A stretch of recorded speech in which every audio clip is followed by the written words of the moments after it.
নমস্কার বন্ধুরা, তোমরা সবাই কেমন আছো? আশা করি তোমরা সবাই ভালো আছো, আর আমিও খুবই ভালো আছি। তো আজকে আর বলবো না আসো বসো নিয়ে যাও খাও, আজকে ডাইরেক্ট নিজের ভাষায় চলে আসলাম।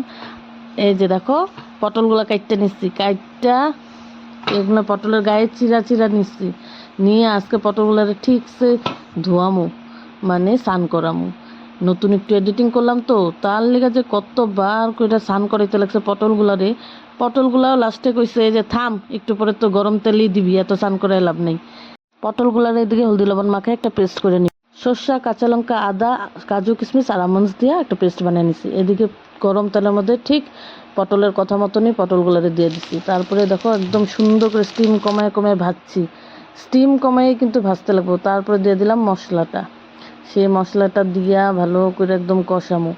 হ্যাঁ বন্ধুরা, ভাজার সময় কিন্তু মন উড়ু উড়ু হইলে হইব না, একদম স্টিম কমে তেল একটু বেশি করে দিয়া ভালো করে ভাজা মশলাটারও ভালো করে কষাইতে লাগবো। তারপরে মশলার পর এটা আমার সিক্রেট ইনগ্রিডিয়েন্টস, দেখো একটু আমুল দুধ বাটিতে গুলা নিবা, গুললা তারপরে এটা যে ঢাইলা দিবা, অমৃত হয়ে যাব। এটা অমৃত, পটল ভাপা না, এটা অমৃত হইব।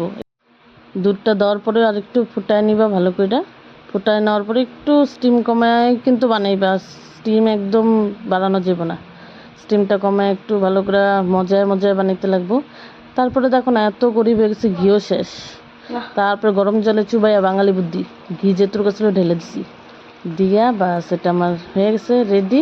এখন আমি নামাই নিব, দেখছো কি স্টাইলে নামাইলাম, শেষ রেডি আমার পটল ভাপা। একদিন তোমরা ওইভাবে খাইয়া দেখবা, খুব টেস্টি হয় বন্ধুরা। খায়া তারপরে আমার নাম একবার হইলেও মনে করবা যে হ্যাঁ,